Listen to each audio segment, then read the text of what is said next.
Hi, this is Sue, and recently my husband and I went to Galena, Illinois, where we go a couple times a year, and we like to get into antique shops that are in the area. Not so much in Galena, but on the way, and then as a little side trip, we go up to Wisconsin and hit some antique shops that are all on one main street in a small town called Cuba City, Wisconsin. So I didn't get too many things this time, but I'd like to kind of go through them and show you what I got. So I'll just put these aside for now. The first place where we went is a schoolhouse. And it used to be a schoolhouse in Elizabeth, and they converted it into a antique mall, and it's just wonderful. You can just go on. Excuse my canary, he's starting up, of course.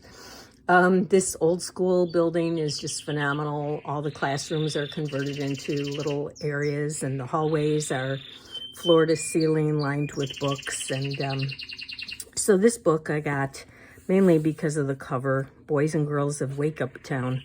It's a little, it's from 1924. It was $3. And it's basically a health book.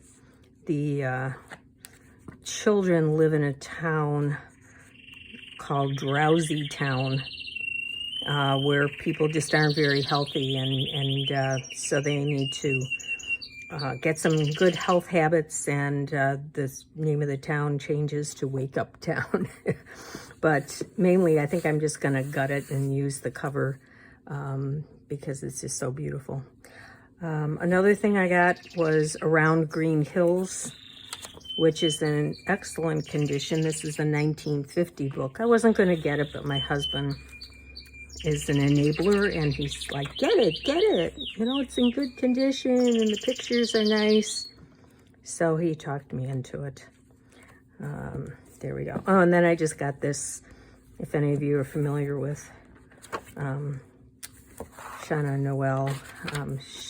This was only $1.50. Normally it sells for, I don't know, $17, but it was never used, and I just thought I could cut out the prayers or the scripture, or even use some of these little bits for ephemera, or you know, dates in my journal, something like that. So we'll see. For $1.50, I thought, okay. So that I got those in Elizabeth, and this was my big purchase in Elizabeth. You probably can't see this, but it's a little it's got little drawers at the top, and bigger drawers as you go down. So it'll, I think, fit nicely in my craft room. And then we went to Cuba City, and I found some things there. This is a little booklet on borax, 20 Mule Team Borax. I just love this picture on the back. This was $1. It was from 1924. There's some beautiful pictures in here too. But really, as I started looking at it, it was all the different ways that you could use borax to clean things, to wash curtains, laces, and so on. How to clean pots and pans, wash dishes. Look at that. That's really beautiful. Borax for the toilet. What really got to me was that they were suggesting using this for babies. Yes. Care of the baby's mouth. The baby's mouth should be washed twice a day with a bit of clean, sterilized linen, which has been dipped in a solution of boric acid in the proportion of 1 tablespoonful of boric acid to a quart of water. The breath will be kept sweet and the gums perfectly healthy. This will prevent thrush. So, and then it's the basis of all good eye washes and is highly recommended. Before beginning the bath, the baby's eyes should be flooded with pure tepid water, which has either been boiled, filtered, or distilled. It is necessary to be extremely careful when bathing the eyes. An excellent eye lotion is a weak solution of boric in pure water. Yeah, I'm sure all of us did that with our little ones. Treatment of burns, sore throat. Who knew? I thought it was just for laundry. So anyway, all that goodness for and knowledge for $1. I found this, the outside. I thought, oh, is this a ledger? What is this? It looks like one from the outside, but it's so tall and thin, and it's pretty beat up. I don't think I could use this for anything, but it had some interesting paper. I thought I could just gut it in the middle and use these. But then in the back, I found this beautiful handwriting with a recipe for mother's candy. 2 cups of sugar, brown sugar, I guess that is, 2 teaspoons of vinegar, half a cup of water,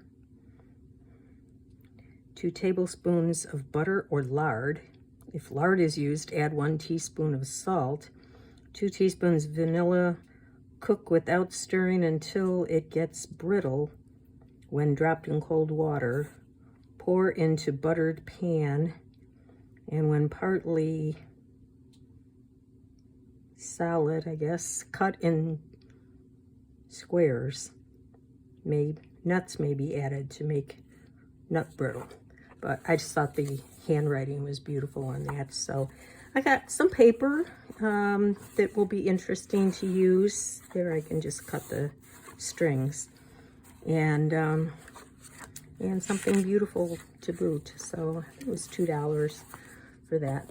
And then I found this piano roll. They had a whole section of piano rolls for $2, which is usually pretty good. Usually I find them anywhere from $5 to $10.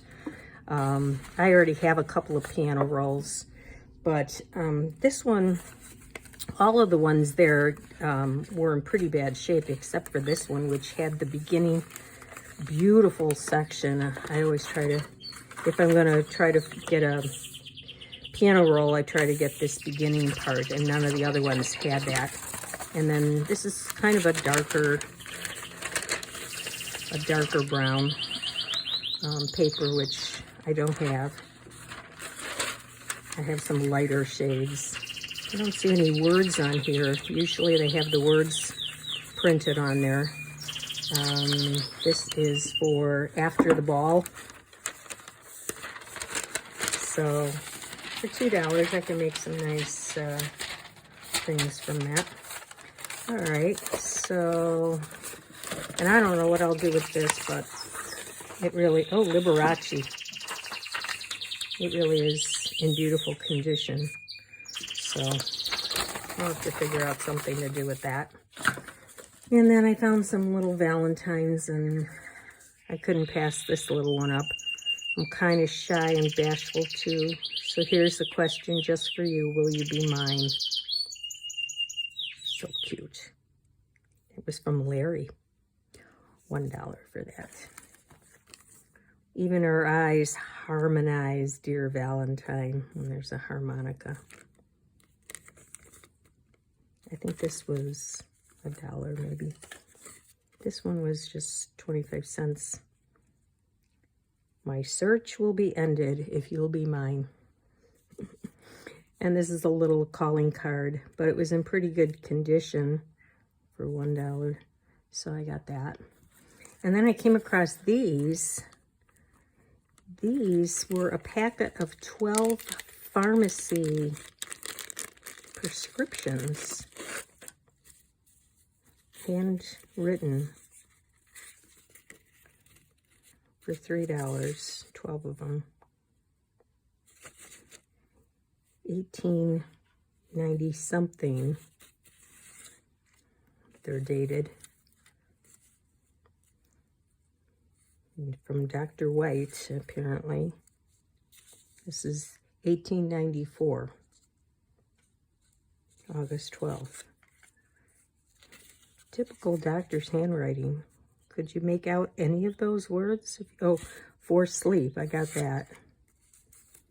So, there's another one in there.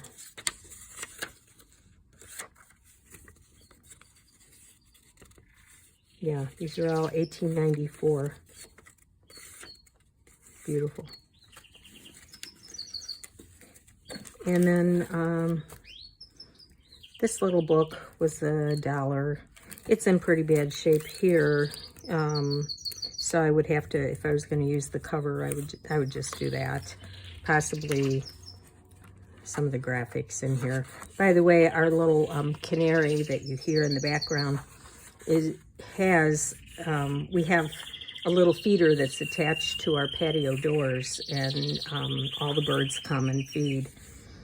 So he's very, very happy. We went away for 2 nights, but we filled him up with food and filled the outside feeder with food. So he was very happy, I'm sure, with all his friends coming by.